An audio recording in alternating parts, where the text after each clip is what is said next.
اتفاجئت ان ريشة الغسالة عايمة على وش المية. بسيطة.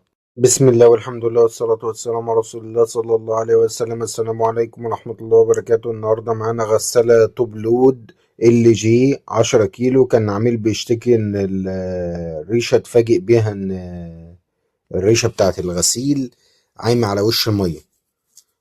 وبالكشف على الغسالة وجدنا إن الريشة تالفة، وبالكشف الدقيق على الريشة وجدنا إن الجلبة بتاعة الريشة مخلوعة ومحتاجة تتثبت، بس بفضل الله ثبتناها وجربنا الغسالة، والغسالة تعمل بحالة جيدة.